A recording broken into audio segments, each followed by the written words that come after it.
Hola jóvenes, ¿qué les pareció el video con el que iniciamos la lección el día de hoy? ¿Sabían algo de lo explicado por el narrador? ¿Se hicieron el test de ideología? Si sí lo hicieron, ¿qué piensan de los resultados? A ver, ¿y quienes no lo hicieron? ¿No tienen el gusanito de hacerlo para poder conocerse? Si fuera así, busquen el vínculo disponible en la plataforma y atrévanse a conocerse un poco más. Bueno, sin más que esperar, iniciemos la lección del día de hoy. En clases anteriores repasamos los modelos económicos, aunque hay más debate, tal vez por ser temas históricos, sobre el liberalismo, que llega a algún momento a transformarse y se mueve a lo que es ahora el neoliberalismo, y sobre el marxismo, que apuntaba a la creación de un modelo económico comunista. Pero como no es lo mismo la teoría y la práctica, en el primer tercio del siglo XX, el mercado y sus reglas fallaron y el liberalismo tuvo que ser rescatado por el Estado. Y eso hace que entre en juego la economía mixta. Luego, por lo caro que resultaba el estado de bienestar, de que tenía que prestar servicios a gran cantidad de gente, y esto aunado al incremento de productos de primera necesidad, por ejemplo, el petróleo, muchos países se vieron endeudados y sin capacidad de pagar su deuda. Esto movió a los acreedores, Banco Mundial y Fondo Monetario Internacional, a promover el neoliberalismo, que llevó a la privatización de empresas públicas para poder recibir sus pagos. Resultado de esto se vio una disminución por parte de la población más en desventaja y empobrecida al acceso de servicios por parte de servicios públicos. ¿Y por qué Guatemala entró al proceso de privatización si no estaba endeudada? Pues bueno, por los intereses de don Alvarito Arzú. En esta diapositiva podemos ver las diferencias básicas entre la teoría liberal y la marxista. Vemos que varían desde la forma como conciben la propiedad, mientras el liberalismo la mira como la propiedad privada, el marxismo la ve como propiedad colectiva. También vemos cómo cada modelo analiza sobre el funcionamiento del mercado, si debe haber o no intervención estatal. ¿Cuáles son los fines de la producción del Estado? Ya sea lucro o atender a las necesidades de los ciudadanos. ¿Cuál es el rol del Estado? Sí, proteger los derechos de los ciudadanos para que no sean vulnerados por el aparato estatal, limitando el accionar del Estado, o que el Estado atienda las necesidades básicas de la población. Estas son algunas de las reflexiones que se tienen.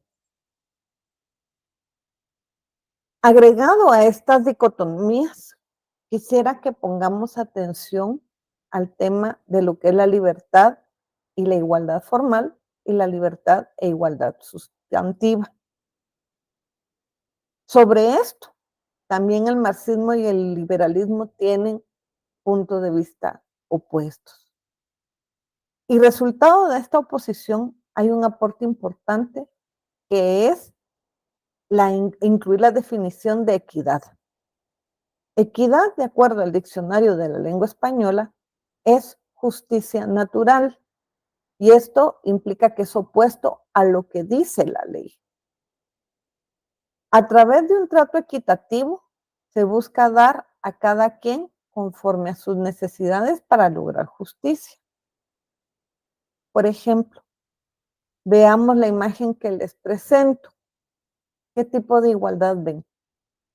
Vean al hombre y vean a la mujer. ¿Es formal o sustantiva? ¿Quién goza la formal o sustantiva? Anótenlo en su cuaderno. ¿Quién quita que hagan una pregunta similar en el examen? También, ¿qué tipo de libertad se ve? ¿Quién goza de libertad sustantiva? ¿Quién goza de libertad formal? En síntesis, en esta imagen les pido analizar quién de los dos actores tiene mayores probabilidades de iniciar la carrera y concluirla exitosamente. A diferencia del concepto de igualdad formal, que es tratar a todos igual, pónganse en esta carrera, la mujer y el hombre, ambos están inscritos en la carrera, ambos tienen los mismos zapatos, tienen su uniforme, entonces hay igualdad formal.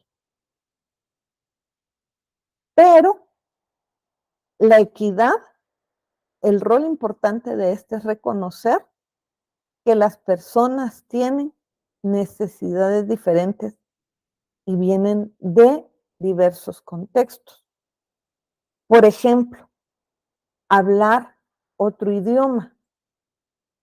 Cuando entramos a migración, imagínense, llega alguien hablando un idioma y la persona del otro lado de la ventanilla que le va a dar admisión o no al país, hable otro idioma y usted no se dé a entender.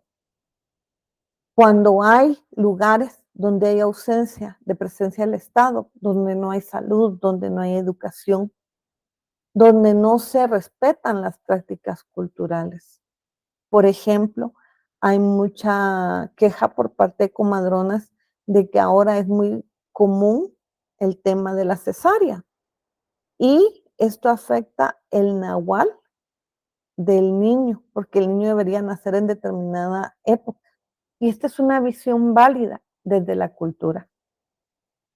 Entonces ahí verán que mi ideología es de izquierda.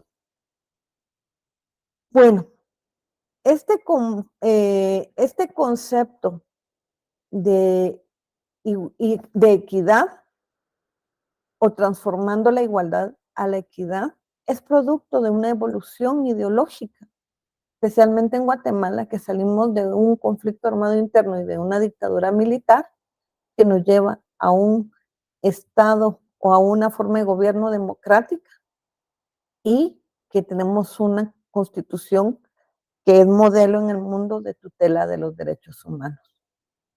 Y no obstante, hasta hace poco se derogó el artículo 113 del Código Civil, que permitía al hombre el oponerse a que su esposa trabajara porque podía descuidar los quehaceres de la casa.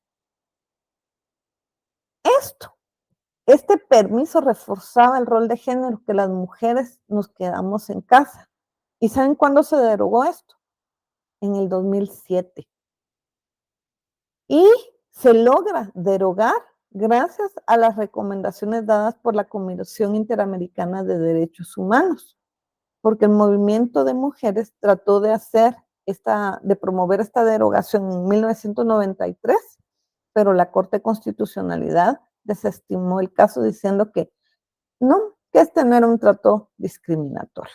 Imagínense. Este artículo, así como otros, reproducían, y todavía hay unos que reproducen legalmente, la ideología patriarcal y machista. Yo sé que esto todavía es confuso de entender y los invito a que veamos el siguiente paso. Recordemos que la ideología es una creencia no justificada, o sea, no es algo real. O puede ser que en un momento fue real, pero se sigue trayendo a lo largo de los tiempos y ya dejó de ser vigente. Ya hay nuevos hallazgos y entonces una verdad puede volverse en una ideología, pero una ideología no puede volverse en verdad. Esa es la diferencia. Entonces la ideología, que es una creencia no justificada, ayuda a validar valores que permiten mantener el sistema a través de un mecanismo de compensación. En el caso anterior, era el hecho que la mujer debía quedarse en casa. La compensación era, ay, va a cuidar de su casa y del marido, pues tengo quien me atienda. Pero también tenemos el tema de la ideología racista imperante en este país, que se institucionaliza a través de las organizaciones públicas y hasta privadas. Por ejemplo, cuando se cambió el sistema de registro de personas. Antes de mis tiempos, la iglesia era la que registraba los nacimientos, pero luego esta responsabilidad pasa a cargo de las municipalidades. Sin embargo, debido a la alarmante exportación de niños, ¿verdad? O sea, adopciones anómalas, es de que se decide crear el Registro Nacional de Personas, el RENAP. Y fue cuando transicionamos del cambio de la cédula de vecindad, que ustedes no han de conocer, y lo sustituye el DPI. Durante este proceso, hay una persona canjobal. Este es un caso de muchos que se dieron, y es el caso del señor Francisco Pedro Francisco. Esta persona, cuando se dio el cambio de cédula al DPI, llega y entrega sus documentos para recibir la nueva identidad. Y cuando llega a recoger su DPI, la registradora se rehúsa a dárselo porque le exige que se cambie el nombre. Y ella argumentó que esto estaba estipulado en el artículo 4 del Código Civil, que dice que el nombre se compone por nombre más el apellido del papá y o de la mamá. Aquí en esta parte vemos el tema de la falsa sensibilidad cultural. Pero bueno, el señor Francisco Pedro Francisco, pues muy sabiamente dijo, no, yo pido mi DPI e interpuso una querella dentro del sistema administrativo, el cual lo rechazan en contra de él, y entonces el proceso sigue y llega hasta la Corte de Constitucionalidad. En el 2013, el señor Francisco Pedro Francisco, junto a su abogada de organizaciones de derechos humanos, van a una audiencia y donde presenta su reclamo que el RENAP violó su derecho a la identidad. A pesar que Guatemala tiene ratificado el convenio 169 de la OIT, ese también búsquenlo en los materiales de apoyo dentro de la plataforma. Este convenio reconoce las formas ancestrales de los pueblos para asignar el nombre. Pero no solo esto, compañeros. El señor Francisco Pedro Francisco, ya estaba con ese nombre registrado en la municipalidad o ya sea en la iglesia. Y así aparecía en el certificado de nacimiento.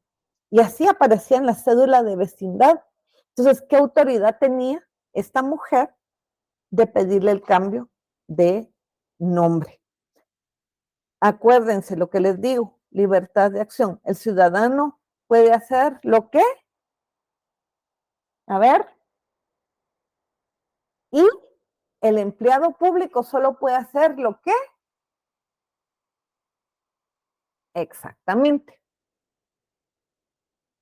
Entonces, en este caso es evidente el accionar racista de la registradora, y no solo de la registradora, se han dado otros casos, ¿verdad? Porque primero, no, ya sea por acción o por omisión, no cumplen con los compromisos adquiridos por el Estado de Guatemala cuando firma tratados en materia de derechos humanos, que de acuerdo al artículo 46 de la Constitución, tienen rango constitucional y son superior a las leyes ordinarias del país, incluyendo el Código Civil. Otro caso es que ahorita me registré como estudiante en la Universidad de San Carlos y llegué a registro. Cuando veo la ficha que llena la compañera de registro, aparece que la señorita marcó como mi identidad el ser ladina o no indígena. Y si bien es cierto, ella no debe asumir por mí, ella debe preguntarme cómo me considero, porque de repente, a veces yo he visto compañeras que son indígenas y a veces deciden vestir un traje no indígena. Entonces, esta es una violación también al derecho de identidad. Otro tema que es importante que lo tengan claro es que cuando hay ideología conservadora y liberal, y esto se da dentro del sistema liberal. El conservadurismo está unido a lo que se conoce tradicionalmente como derecha. Y el liberalismo está vinculado a lo que tradicionalmente se reconoce como izquierda, o así era hasta hace poco.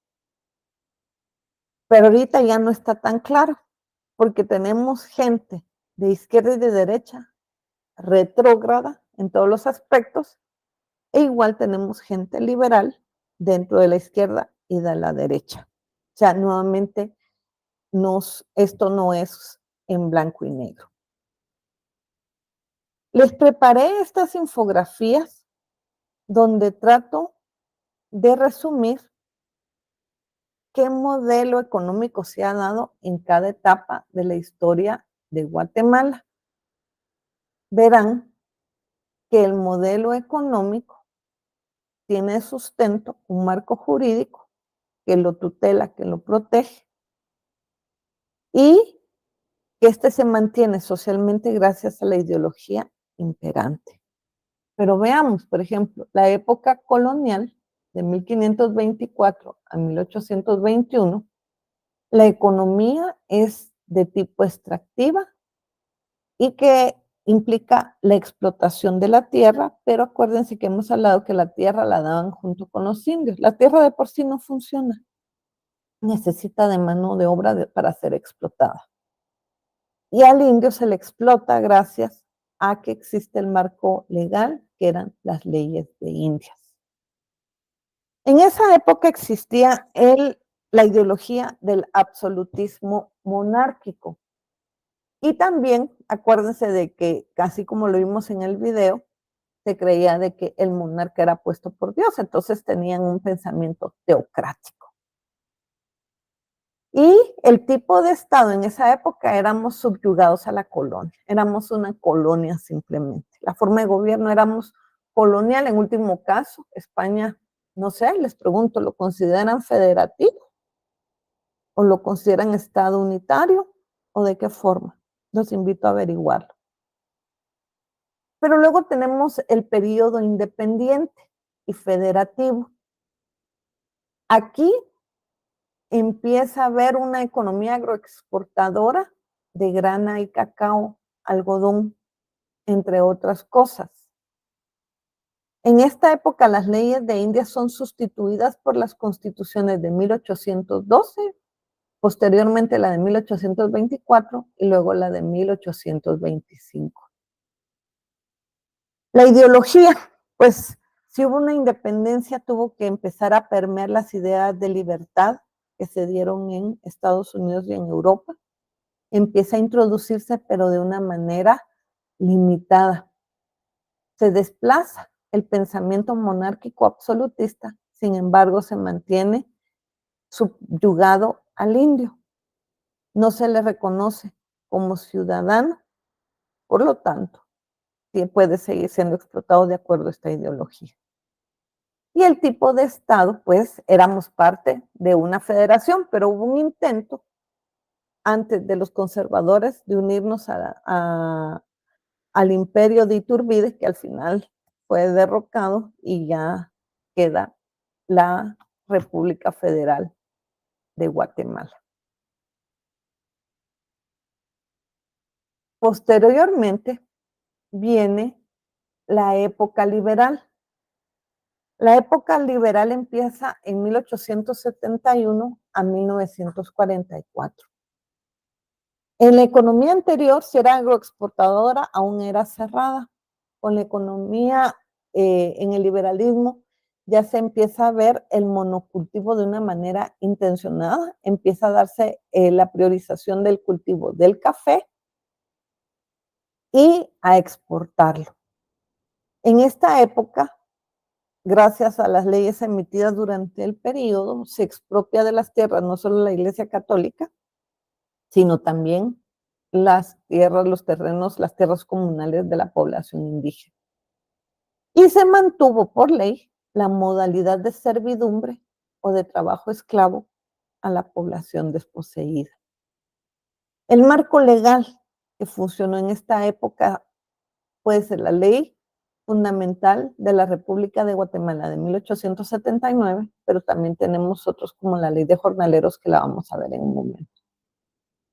La ideología era liberalismo limitado y racismo exacerbado. No sé si ustedes saben que don Justo Rufino Barrios nació en San Lorenzo y por decreto declaró a San Lorenzo, pero también a Chiantla, como ladino, por decreto. El jornalero sigue sin ser reconocido como ciudadano, pero en esta época ya empieza, desde un poco antes, a Justo Rufino Barrios, empieza, es con Rafael Carrera, a reconocerse ya el Estado de Guatemala como una república unitaria, deja de ser un Estado federativo. Esta época liberal se ve irrumpida y desarrollada por el periodo de la primavera democrática, traída por la Revolución de Octubre de 1944, que duró 10 años. Hubo una modernización de la economía, se incluyó no solo al agro, sino también se empezó a establecer las bases para promover la banca, el comercio. Se hace una nacionalización de las tierras porque se dieron muchas tierras a extranjeros, por ejemplo, el café en Alta Verapaz se dio a los alemanes, las tierras para café, las tierras para producción de banano y el instalar la vía férrea fue dada a compañías norteamericanas. El marco legal usado fue la Constitución de 1945 y el Decreto 900, que vino a sustituir la Constitución de 1879. Guatemala tiene un tipo de Estado de República unitario y hay una forma de gobierno democrático. La ideología viene a imponerse la socialdemocracia y uno de los avances más importantes es que todos los hombres, hablando del sexo masculino, son reconocidos como ciudadanos, sin importar si son alfabetas o no, si trabajan o no. Y se reconoció a la mujer como ciudadana solamente aquella que era alfabeta. Yo les decía que la ideología ayuda a mantener las relaciones sociales y económicas de dominación. Los valores propios de una clase son asumidos inconscientemente por miembros de las clases subordinadas. O sea, nosotros terminamos reivindicando y protegiendo los intereses de las clases dominantes. Y, por ejemplo, en la época, yo les decía, de el liberacionismo, se promulgó el reglamento de jornaleros y la ley contra la venganza. Estas normativas obligaban a los indígenas a trabajar de 100 a 150 días al año en las fincas cafetaleras, con salarios de pena. La mano de obra era muy barata. Los hombres ganaban $1 por día y las mujeres medio real. Unos 100,000 indígenas bajaban cada año del altiplano a la Boca Costa para trabajar las cosechas. Solo quiero que vean brevemente un repaso de que la ciudadanía en Guatemala fue limitada desde tiempos de la colonia, o sea, era una pequeña élite quienes eran ciudadanos, eran súbditos de la corona, pero ciudadanía como tal desde 1879. donde se reconoce como ciudadanos a los guatemaltecos mayores de 21 años que tengan renta, o sea, un ingreso, oficio, industria o profesión que les proporcione medios de subsistencia. Y todos los que pertenecen al ejército siendo mayores de 18 años. Pero esto deja de fuera a los indígenas que están en una situación de servidumbre. En la reforma de 1885 empieza a decirse ya que sean hombres que sepan leer y escribir, ¿verdad? De 21 años que tengan renta o industria, oficio o profesión que les proporcione medios de subsistencia, o sea, que no sean siervos. En 1887 hay otra reforma y en 1921 otra reforma alrededor de lo que son la ciudadanía. Y las últimas modos de producción es que tenemos el tema de la dictadura militar, que se da desde 1854 a 1985. Ya hay una diversificación de la producción agrícola y se crea el mercado común centroamericano, esto también bajo la política de Kennedy. El marco legal era la Constitución de 1965, que reemplazó la de 1945. También está el Estatuto Anticomunista y también el Estatuto Fundamental de Gobierno de 1982, que rigió el periodo de Ríos Montt. El tipo de Estado no deja de ser una república unitaria, sin embargo, la forma de gobierno es la dictadura militar. La ideología imperante, el anticomunismo. E irónicamente, se da la ciudadanía universal a todos los guatemaltecos, hombres y mujeres, independientemente que sepan leer y escribir. La transición democrática y neoliberalismo se da a partir de 1985 hasta la fecha. Se da la modernización de la economía, pero también se privatizan empresas públicas. El marco legal es la Constitución de 1985 y no hay que perder de vista los acuerdos de paz que si se cumplieran, pues ayudarían al desarrollo del país.